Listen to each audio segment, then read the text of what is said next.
प्रिय भिक्षुओं, अभिनंदन है, स्वागत है आप सबका।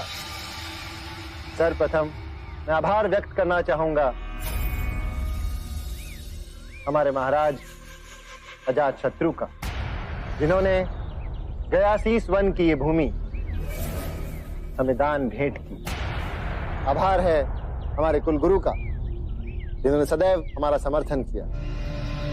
प्रिय भिक्षुओं, आप में से अधिकांश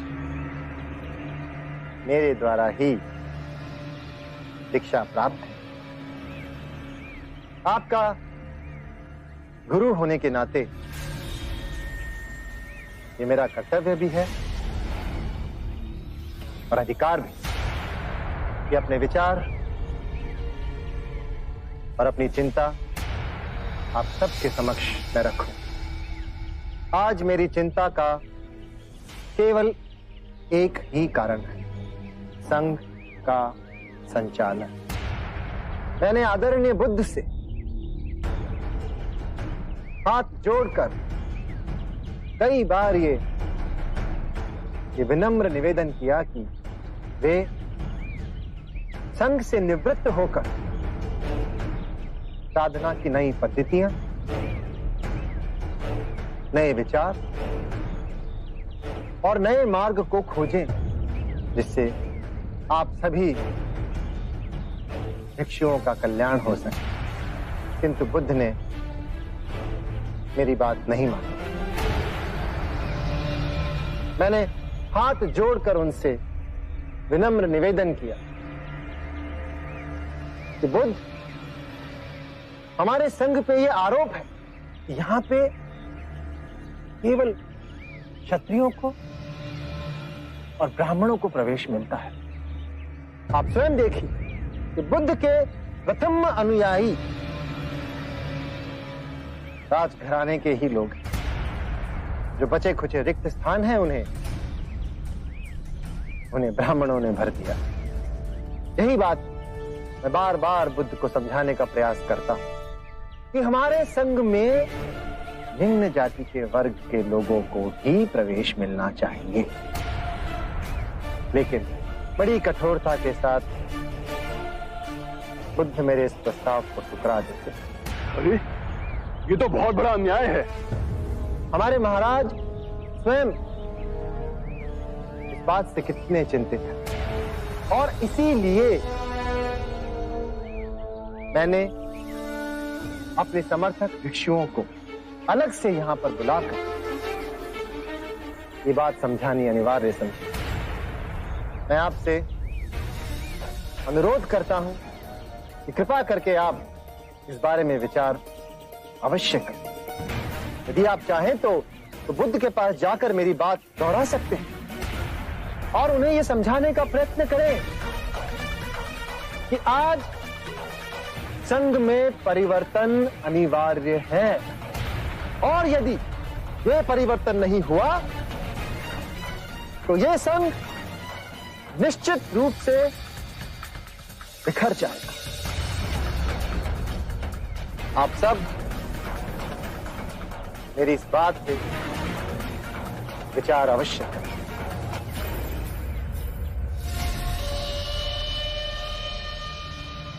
महाराज, ये देवदत्त भिक्षुओं को इकट्ठा करने की अपनी चिंता जता रहा है या फिर उन्हें बुद्ध के विरुद्ध इकट्ठा कर रहा है? कुलगुरु, इसे ही राजनीति कहते हैं। बस एक बार इस फूट की सूचना हर संघ में गूंज जाए, फिर देखते ही देखते बुद्ध का संघ टूट के बिखर जाएगा। तथागत, कुछ कहूं?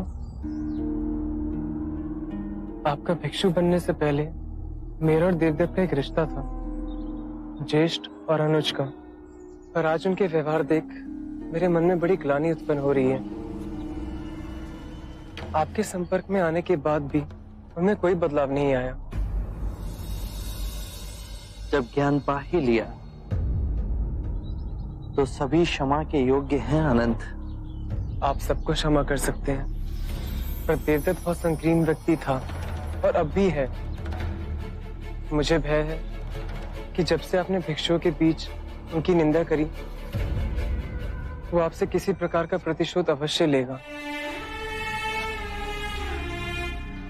और बदला लेने का उसका सिर्फ एक ही मार्ग है, संघ को विभाजित करना, जिससे आपके मन को पीड़ा हो।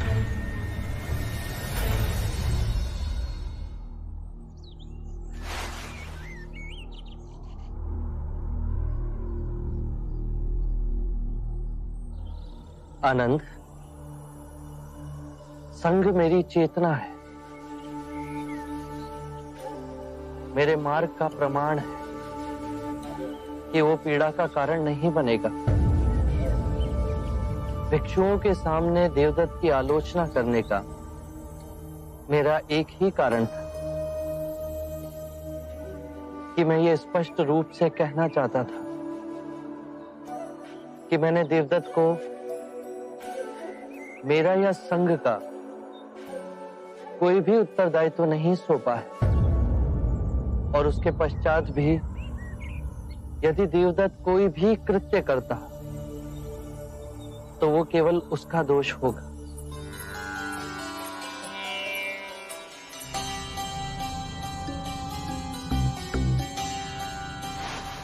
मुझे आपसे कुछ कहना है। वो पर आनंद मेरी छाया है आम्रपाली, उसके सामने कुछ भी कहने में संकोच ना करना। मुझे मेरे पुत्र जीवक और कुछ भिक्षुओं से ये सूचना मिली है कि देवदत्त आपके प्रति विरोध की लालसा रखता है। ये सुनते ही मैं चिंतित उठी और आपसे मिलने चली आई, और जिसके संरक्षण में देवदत्त ये साहस कर रहा है वो और कोई नहीं पर अजात शत्रु है। अजात शत्रु आपका प्रभाव कम करना चाह रहा है और देवदत्त आपका स्थान ले आध्यात्मिक गुरु बनना चाह रहा है। ये दो स्वार्थी मिलकर षड्यंत्र रच रहे हैं आपके विरुद्ध। यही भय था मेरा तथागत। भिक्षु देवदत्त अच्छा वक्ता है, उसने कई भिक्षुओं को दीक्षा दी और सब उनसे बड़े प्रभावित भी हैं, उनका सम्मान करते हैं।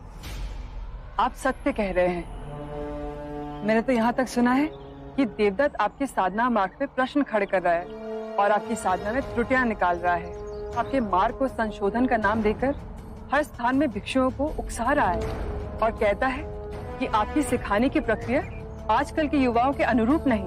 जब जब संसार में स्वार्थ का विष फैलाया जाता है तो सदैव युवा वर्ग की आड़ में ही स्वांग रचाया जाता है। युवा जो बुद्धिहीन है, विवेक जिनके अंदर अभी जागा नहीं, और इस धूर्तता में अजात शत्रु देवदत्त का सहभागी है। अजात शत्रु ने गैसेसा वन भिक्षा में देवदत्त को दिया, भोजन और जल की व्यवस्था भी की। सैकड़ों भिक्षु जुड़ गए हैं।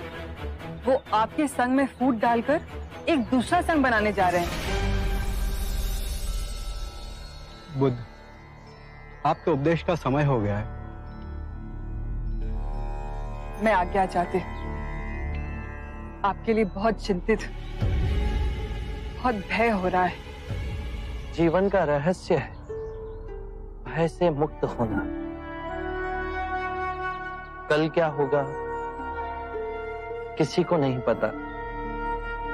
मेरा क्या होगा, तुम्हारा क्या होगा। आम्रपाली, किसी पर भी निर्भर ना होना। जब तुम भय को अस्वीकार करोगी तो तुम्हें पूर्ण मुक्ति मिलेगी।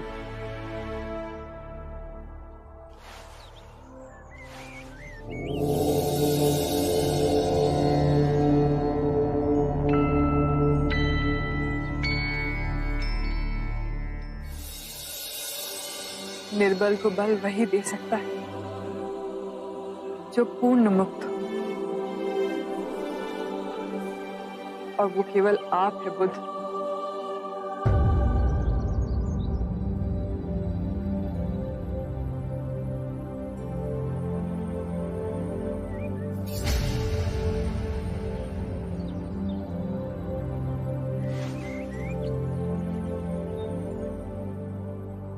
आज राजगृह से बहुत लोग आए हैं, अन्य सभा स्थलों से भिक्षु भी आए हैं। कोई प्रश्न या चिंता आप बुद्ध के समक्ष रखना चाहते हैं?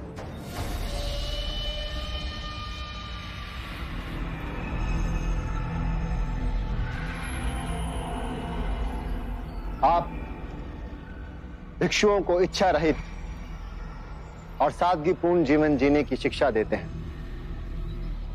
किंतु आज आपके 5 नियमों में मैं कुछ संशोधन करने का प्रस्ताव रखना चाहता हूं, जिससे हम सभी भिक्षुओं के सादगीपूर्ण जीवन की प्रतिबद्धता और दृढ़ हो सके।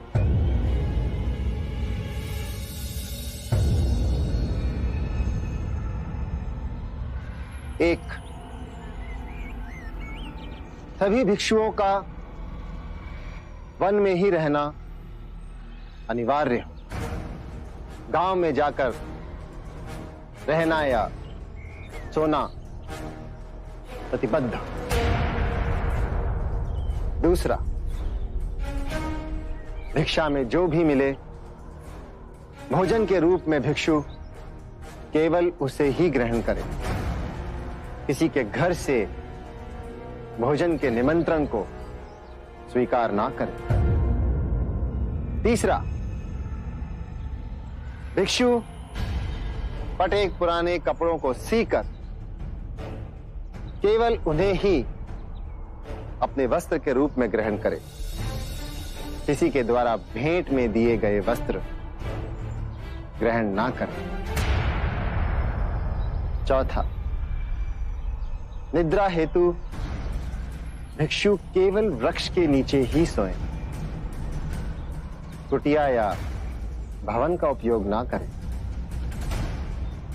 और सबसे अधिक महत्वपूर्ण ये 5वां संशोधन मैं देना चाहता हूं कि सभी भिक्षु केवल शाकाहारी भोजन ही करें। देवदत्त, मैं तुम्हारे नियमों की अनिवार्यता स्वीकार नहीं कर सकता। जो भिक्षु केवल वनों में रहना चाहते हैं उन्हें इसकी अनुमति है, बाकी अन्य ग्रामों और नगरों में रह सकते हैं। जो भिक्षु केवल भिक्षाटन द्वारा भोजन करना चाहते हैं वो उपासकों के निमंत्रण को अस्वीकार कर सकते हैं। अन्य को स्वतंत्रता है कि वो उपासकों के निमंत्रण को स्वीकार कर सकते हैं। जो भिक्षु चीथड़ों को सीकर भिक्षु वस्त्र पहनना चाहते हैं वो इसके लिए स्वतंत्र है, किंतु अन्य जिन्हें उपहार में भिक्षु वस्त्र मिले वो 3 से अधिक ना लें। जो भिक्षु वृक्षों के नीचे सोना चाहते हैं वो ऐसा करने के लिए स्वतंत्र है, किंतु अन्य कक्षों और कुटियाओं में रह सकते हैं। ये उनका अधिकार है देवदत्त। जो भिक्षु शाकाहारी भोजन करना चाहते हैं उन्हें इसकी अनुमति है, किंतु अन्य जो मांसाहारी ग्रहण करना चाहते हैं वो मांसाहारी ग्रहण कर सकते हैं, किंतु उनके भोजन के लिए किसी भी जीव की जीव हत्या नहीं की गई हो। देवदत्त, वर्तमान व्यवस्था के अनुसार भिक्षुओं को जनमानस से संपर्क करने का अवसर मिलता है, उन्हें सद्धर्म मार्ग की शिक्षा प्रसारित करने का अवसर मिलता है। तो आप मेरे संशोधनों में त्रुटियां निकाल रहे हैं। त्रुटियां तो आप निकाल रहे हैं देवदत्त। मैं बुद्ध से बात कर रहा हूं, तो आप मेरे ये संशोधन स्वीकार नहीं करेंगे। देवदत्त, मैं तुम्हारे संशोधन को अस्वीकार करता हूं।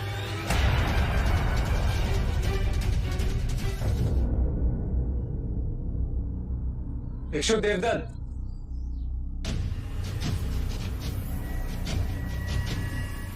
आपको पता भी है आप क्या करें भिक्षु देवदत्त? बड़े भाई से ऐसे बात करते आनंद? मनुष्य बड़ा अपने कर्मों से होता है, और बड़े भाई जैसा कौन सा कार्य कर रहे हैं आप पद भ्रष्ट हो तो क्या संघ को भी पद भ्रष्ट करोगे? मैं तो इस नई पीढ़ी को एक नई दिशा दे रहा हूं, एक नई सोच। ये क्या बात है? यदि आप बुद्ध के समक्ष अपने मन की बात रखेंगे तो बुद्ध का अपमान हो जाएगा। बुद्ध आपके मान सम्मान से बहुत ऊपर है। फिर भी माननीय देवदत्त के 5 नियमों को बुद्ध ने ठुकराया। क्यों? क्योंकि बुद्ध के नियम से अधिक कठोर है देवदत्त के नियम। जैसे सांसारिक रहते हैं वैसे भिक्षु रहेंगे तो सर्वनाश नहीं होगा। संसारिक और परम सत्य के बीच बुद्ध का ज्ञान ही द्वार है। यदि संसारिक की अवहेलना की तो न जाने कितने सारे मनुष्य परम ज्ञान से वंचित रह जाएंगे। ये आप समझ नहीं पा रहे। बड़े कोमल हो गए, लेकिन ध्यान रहे तपश्चर्य बड़ा कठिन है, कठोर, और हम सब इसी कठोर राह पे आगे बढ़ रहे हैं।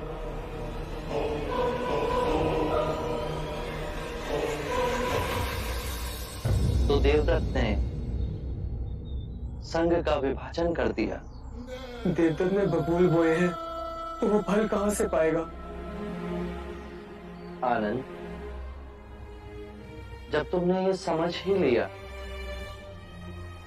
तो मन में उद्वेग क्यों? अब हम जहां भी जाएंगे तो मुक्ति के मार्ग की नहीं, संघ के विभाजन की चर्चा होगी। धर्म के मार्ग का उल्लंघन किया है देवदत्त ने, संघ का विभाजन किया है देवदत्त ने।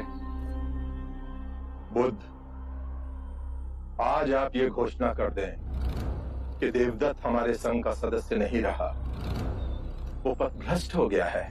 महाकश्यप, आपने पहले देवदत्त की प्रशंसा की थी, क्या आप सही कह रहे थे? हाँ बुद्ध, मैंने प्रशंसा की थी, लेकिन वो प्रशंसा उसके तप, सदाचार और व्यवहार के लिए थी। और अब आप देवदत्त की निंदा कर रहे हैं, क्या ये सत्य कह रहे हैं? हाँ बुद्ध। बस मुझे यही जानना था। जो हो, सर्वप्रथम सत्य का साथ मत छोड़ना। तो कल प्रातः ही हमारे समस्त भिक्षु ये घोषणा कर देंगे कि देवदत्त पथभ्रष्ट हो गया है, अब वो हमारे संग में नहीं रहा।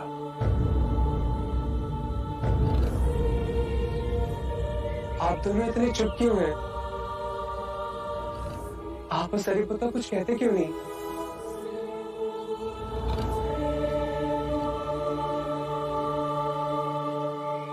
बुद्ध, मैं और मुगलाना देवदत्त के संग में जा रहे हैं।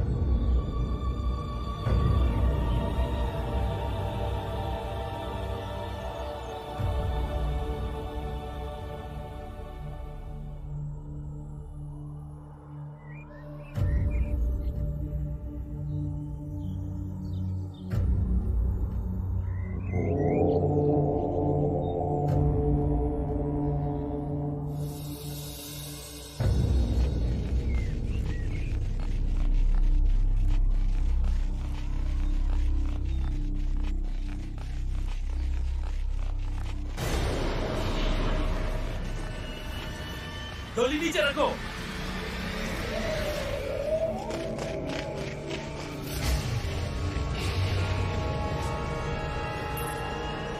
देवी आम्रपाली, वैशाली के राजा का हमें आदेश है कि जैसे ही आपकी डोली वैशाली की सीमा में पहुंचे, आपको बंदी बनाकर उनके सामने ले जाया जाए। बंदी बना ही रहे हो तो अपराध भी बताइए। आप पर देशद्रोह का आरोप है। आपने वैशाली के परम शत्रु मगध नरेश अजात शत्रु को शरण दी, और अजात शत्रु की सच्चाई जानने के बाद भी आपने उनसे संबंध रखे।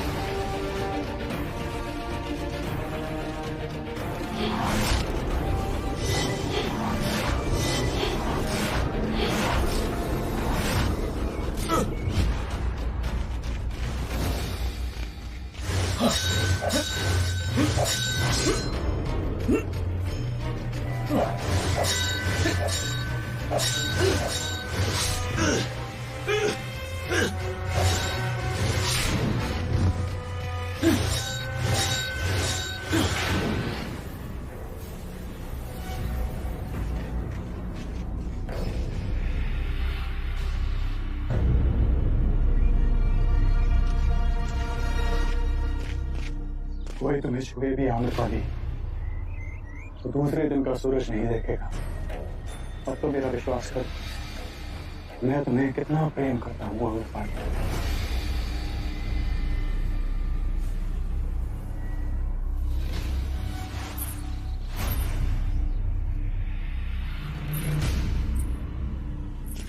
ये क्या आम्रपाली, अपनी जान पर खेलकर मैंने तुम्हारी जान बचाई और तुम चलो मेरे साथ, मैं आज तुमसे विवाह करूंगा। मैंने तुमसे विवाह करने का निर्णय अभी नहीं लिया। कब से इस बात को टाल रही हो? आज तुम्हारा निर्णय होकर ही रहेगा आम्रपाली। मेरे कर्तव्य और प्रेम के बीच संघर्ष हो रहा है। कर्तव्य कहता है मैं तुमसे विवाह ना करूं, और प्रेम मुझे तुमसे विवाह करने पे विवश करता है। इस धर्म संकट में मैं ना जाने कब से हूं।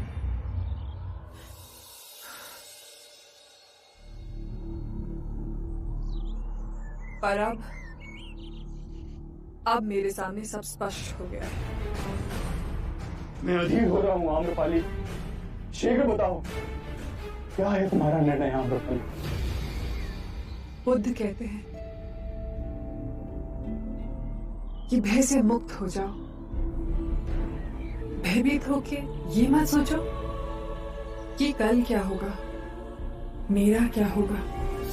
किसी पे निर्भर मत रहो, और जब भय को अस्वीकार करोगे तो संपूर्ण मुक्ति मिलेगी। और तुम्हारे पास सिर्फ एक ही शक्ति है अजातशत्रु, भय की। तुम्हारा नाम सुनते ही लोग भयभीत हो जाते हैं, कांपने लगते हैं। आज कितने निर्दोषों को तुमने मृत्यु के घाट उतारा है। ये सब मैंने तुम्हारे प्रेम के लिए किया है आम्रपाली। प्रेम का नाम मत लो, तुम्हारे मुंह से ये शब्द अच्छा नहीं लगता। कुछ ही क्षणों में तुमने कितने परिवारों को उजाड़ दिया है, कितनी औरतों को विधवा किया है, कितने बच्चों को अनाथ कर दिया तुमने। ये चारों ओर बिखरे शवों का बोझ लेकर मैं तुमसे विवाह ना कर सकूंगी। तुमने मेरी शांति छीन ली है, मुझे अपने पापों का भागीदार बना दिया है। चले जाओ यहाँ से, चले जाओ।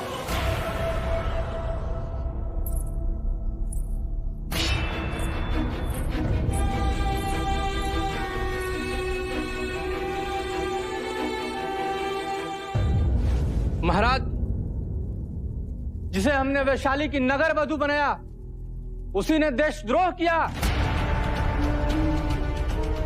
महाराज, युद्ध में घायल मगध नरेश अजातशत्रु को इसने अपने घर में छुपाया। उसकी चिकित्सा के बहाने पर उसे वैशाली के सारे भेद बताए। ये अब भी अजातशत्रु से मिलती रही है महाराज। आम्रपाली, क्या ये आरोप सत्य है?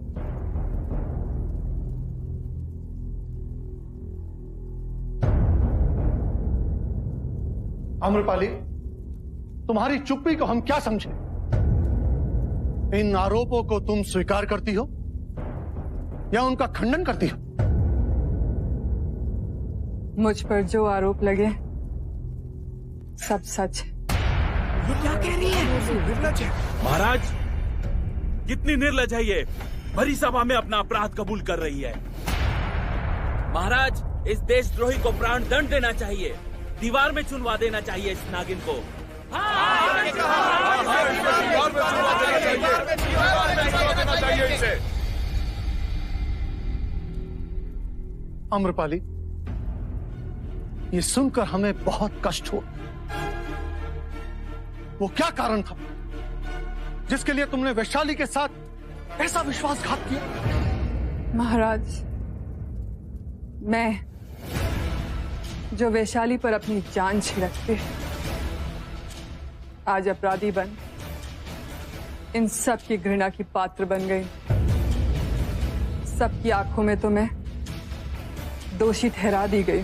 नहीं आम्रपाली, जब तक दोष सिद्ध ना हो कोई तुम्हें दोषी नहीं मान सकता। तुम्हें जो कहना है कहो।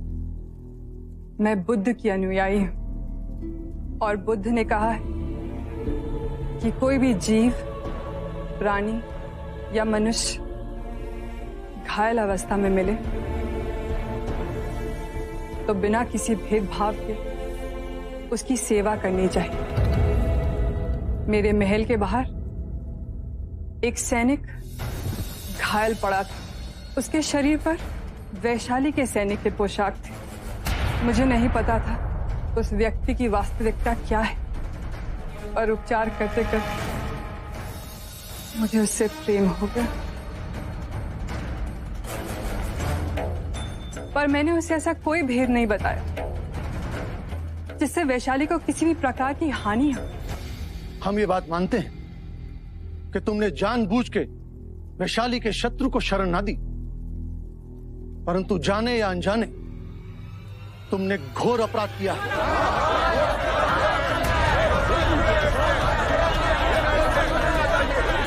यदि प्रेम करना घोर अपराध है तो इस पूरे दरबार में सब दोषी, जो यहाँ है, सब ने किसी न किसी समय मुझसे वैशाली की नगर वधू आम्रपाली से प्रेम किया। जो दंड मुझे मिले ये सब उसके भागी। दुख होता है कि मुझे इस बात की सफाई देनी पड़ी कि वैशाली का प्रेम मेरे रग रग में दौड़ता है। मुझे वैशाली के लोकतंत्र पे अभिमान है। मैं अपने रक्त के साथ विश्वासघात कर सकती हूँ क्या? मैंने अपने मातृभूमि से कोई छल नहीं किया। मैंने अपने प्रेम से कोई छल नहीं किया। मनुष्य और मनुष्य हो, अजात शत्रु से प्रेम करने की भूल कर बैठे। उस सैनिक के मुखौटे के पीछे अजात शत्रु का चेहरा छुपा है। ये मुझे बहुत बाद में ज्ञात हुआ, तब तक बहुत देर हो चुकी थी। महाराज, आप मुझे जो दंड देना चाहे मैं उसका सम्मान करूंगा। हम तुम्हारी निर्भीकता का आदर करते हैं आम्रपाली। मनुष्य मन है जो आज की बुराई देख पिछली सभी भलाई को भूल जाता है, और हम ऐसा ना होने देंगे। वैशाली के प्यारे नगरवासियों, आप में से ऐसा कौन है जिसे याद नहीं कि युद्ध के समय आम्रपाली ने हमारे सैनिकों का कैसे उपचार किया, अपनी सारी पूंजी लुटाई, रात और दिन का ध्यान ना करते हुए हर समय हमारे सैनिकों का उत्साह बढ़ाया। हमें तुम्हारे सेवक यदु से यह भी पता चला, यदि तुम चाहती तो कई महीने पहले अजात शत्रु से विवाह कर मगध की महारानी भी बन सकती थी। बुद्ध के प्रति तुम्हारी श्रद्धा को भी हम भली भांति जानते हैं। इन्हीं कारणों से हम कोई कठोर निर्णय ना लेंगे। आम्रपाली, हम तुम पर लगाए हुए सभी आरोपों से तुम्हें मुक्त करते हैं।